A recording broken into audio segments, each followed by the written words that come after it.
Thanks for staying on the program. Let's go to a very worrying story. An 18-year-old girl is speaking out against her father, who continuously raped her over a period of 6 years. Her father allegedly started having sex with her when she turned 12 after she got pregnant and delivered.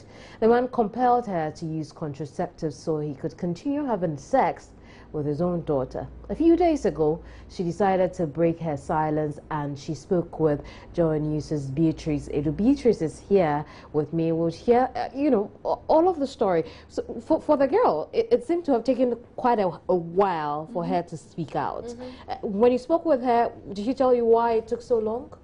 Because the father had told her not to tell anybody, and she initially also felt that it was something that happens to all girls. Their fathers do that to them. And actually, she reported the case first. She had to walk into the Adenta Dofsu and tell them that this is the ordeal I'm facing every day. And so I can't take it anymore. What made her take that decision? At what point did she realize, well, maybe something is wrong with the kind of relationship I have with my daddy? What made her take it? What was the tipping point? That was when she started having pains in her left arm. You know, the kind of contraceptive the father gave her, or when they went to the hospital, what they used, it was the implant on her left arm, and it started hurting her. And she couldn't take it anymore. She told the father that I want to take it out. The father said no. So when she realized that she couldn't take the pain, she had to walk into the police and report. Now you spoke with her. I want us to listen to it, and then we'll come back and then talk about whether, it doesn't come across as a functional family. I don't hear of her mother, but I'm sure I'll tell you more about that. Tell us about it after we listen to the conversation between yourself and this girl. I'm 18 years old and I have stayed with my father for 9 years. I'm staying in a shelter, and whereby I had a case with my father. When I was born, my mother left me at the age of 3 months, and my mother gave me to my father's stepmother. So my auntie take care of me from that time to when I was 7 years. My father took over till when I was 17 years and I left my father. But within those years, I had a difficult time with my father. So many mothers came to take care of me, but I couldn't get help from them or love from any of them. But alongside the room, I stayed with my father alone. And whilst I was staying there, he maltreated me and sometimes told me he will not give me when he's gone or when he's dead. He will not give me some of it. He will not write my name on his properties. He would rather give it to other siblings of mine. And when I turned to 12 years, my father started sleeping with me. And then when I was 15 years also, I was raped at school. And I told my father that day that I was raped at school, and that same day he slept with me twice and he sent the case to the police station. And from that day I got pregnant, but I didn't know that I was pregnant. So when I was at the age of 16 and I gave birth to a boy, and from that time when I was pregnant too, my father was still sleeping with me for 5 good years. That was when I was 17 years. And then I turned off to the police that this was my father was doing to me. Oh, you're claiming that before he had sex with you, he was maltreating you. What sort of maltreatment? When maybe I go to him or when I play with friends, he doesn't want me to play with friends, not even my siblings, because if I go near them, he knows that maybe I might split the beans out to any of my friends or my siblings. So he doesn't allow me to have friends, much more, not even friends as girls or boys as friends. If he see me with them, he will beat me severely. And how did it start? He started when he started this. I didn't know, when I am sleeping at dawn, this man goes to work and comes back late. So when he comes back, he used to worry me, take off my dresses, sometimes tell me not to wear anything to go to bed. But I didn't understand the issue.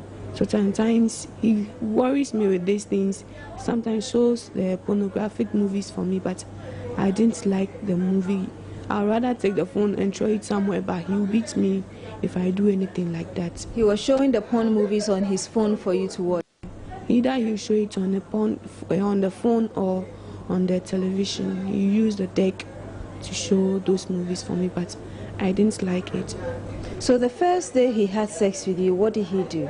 I actually don't remember the first day, but I only know when I turned to 12 years, he started that with me, but I don't remember the actual day he started that. Yes, but how did it happen the first day? The first day, let me say, he came and started something like that, but he wasn't getting the access really, so he started that gradually before he got it. And after you delivered, what happened from there?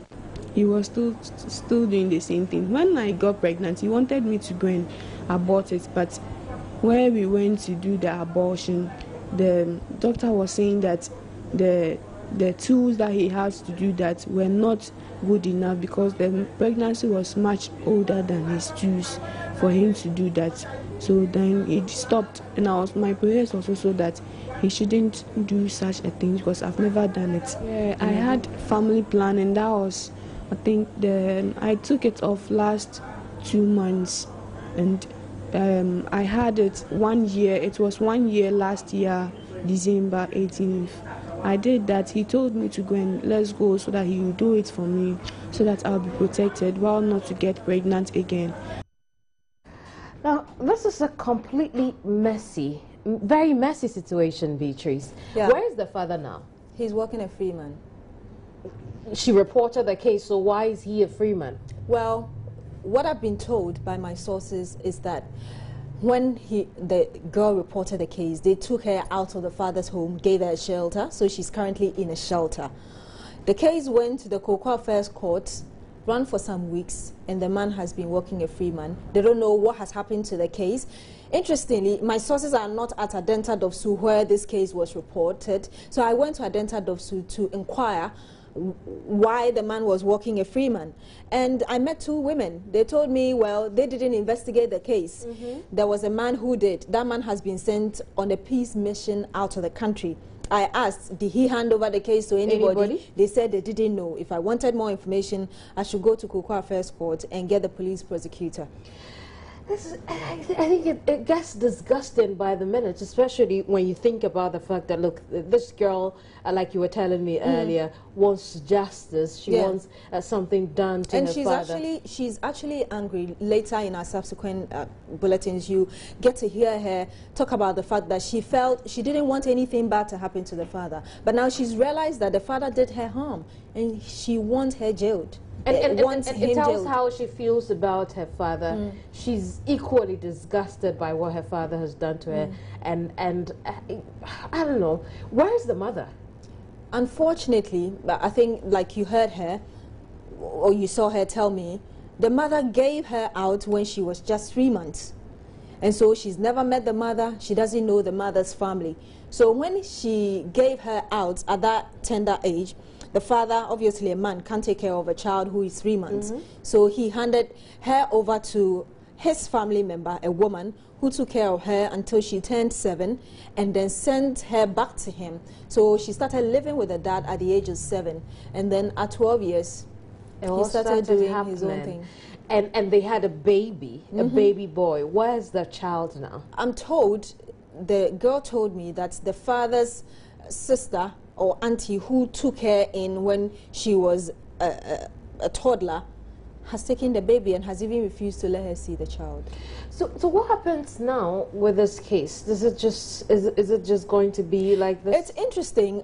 This morning, Joy FM Super Morning Show spoke to the head of DOFSU, that's National DOFSU, and she says they have not abandoned the case, they are pursuing it. So let's hope that something comes out of that. It's been a long time. It's been a long time, child they had, it's about 4 or 5 years now. He's 2 now. He's 2 now. He was 2 this month, yes. And they think 2 years is not too much time they have taken. I don't know. It's amazing. We'll follow up and see what happens. It's I don't know. I'm broken by the story. I'm broken by it. But thanks for bringing it to us. Thank you. Let's talk about another very disturbing story. A blind woman with her 4 children is contemplating taking her own life and those of her children because she is embarrassed by her inability to cater for them. Regina Mensah was expecting her 4th child when she fell and hit her head and has since not been able to see. The man she called her husband also abandoned her just a week after delivery of her 4th child. Joy News' Kwete Nate visited the family and has come through with the following reports. Regina Mensah lost her mom when she was only 5 years old. As a child, Regina single-handedly footed the bills of her basic education. That was the only level her meager income could take her. She sold on the street to survive. Regina's ordeal began when she hit her head against a stone and went blind while expecting her 4th baby. Around 4 to 5 new. Titania met and mom do some sorry. Sana private in the go for more. Between 4 a.m. and 5 a.m., I woke up to urinate. I didn't know there was water on the ground, so I slept and hit my head on the bed and fell on the floor. I went blind afterwards.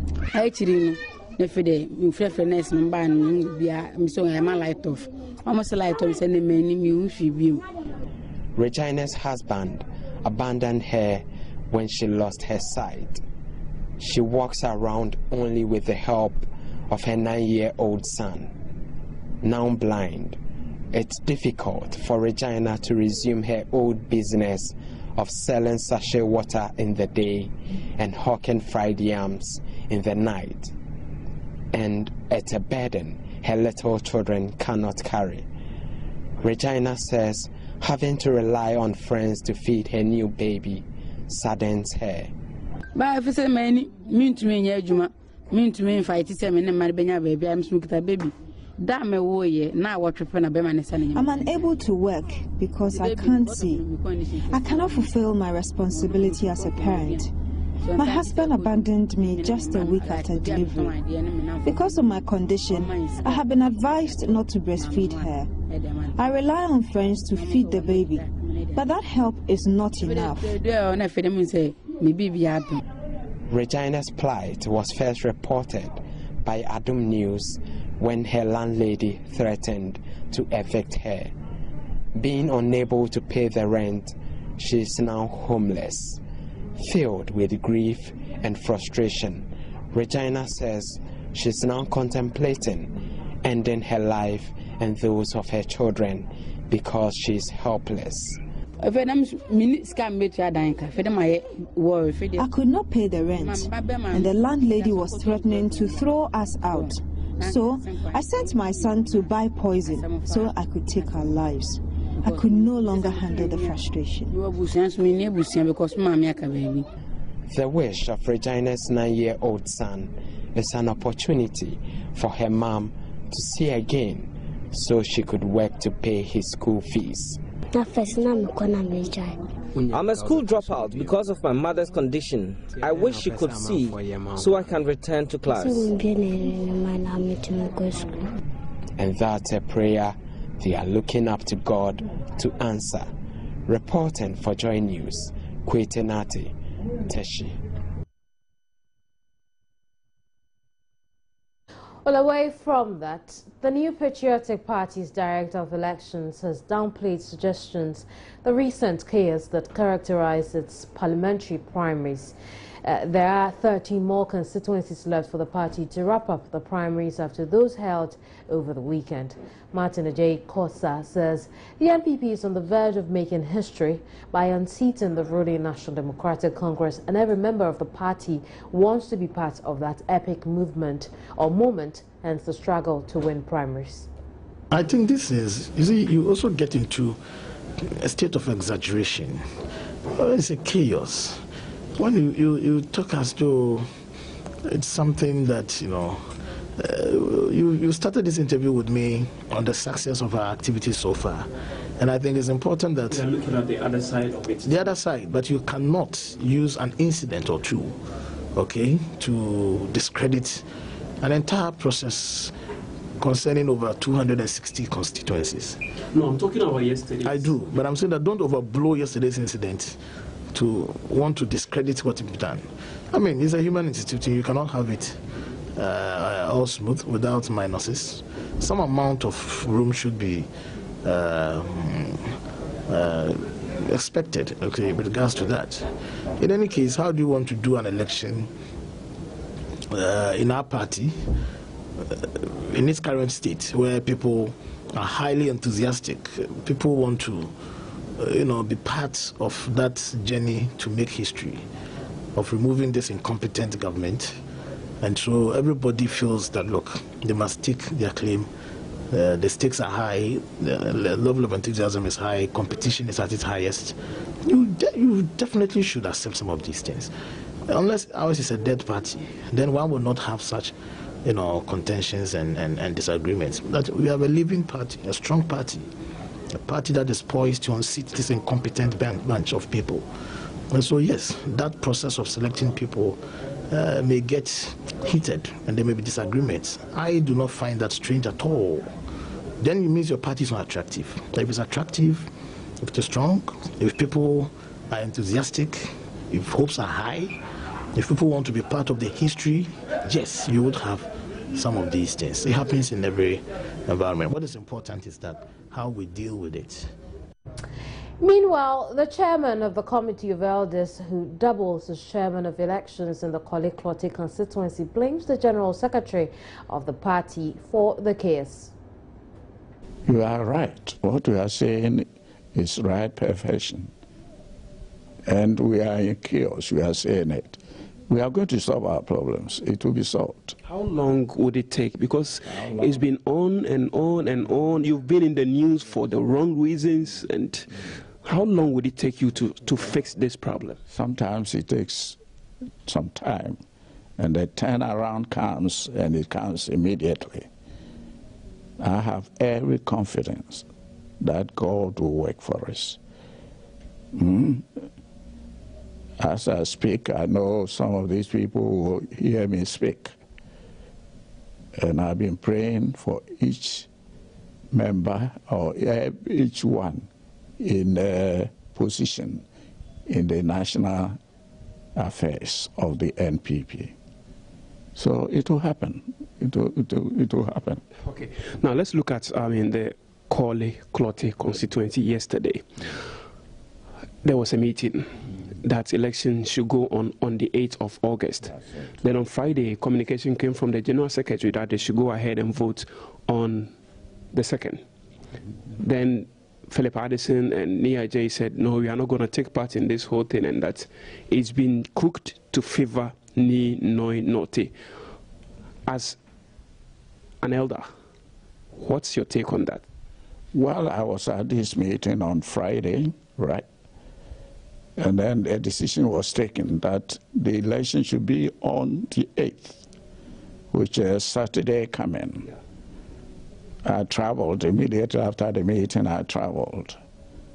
And there I was at my hometown when I had a call from the General Secretary, Kwabena. And he says, oh, well, he's going to come on Sunday. I warned him. I told him of the consequences. He turned a deaf ear to it. And then it took place yesterday, Sunday. I'm not happy about it. But this is being a chairman of the election committee. Well, I should know what to do, of which.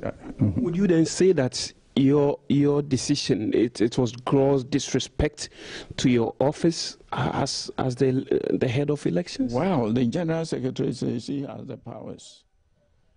We'll bring you more of that in subsequent broadcasts. Right now, it's time for business. Don't go away.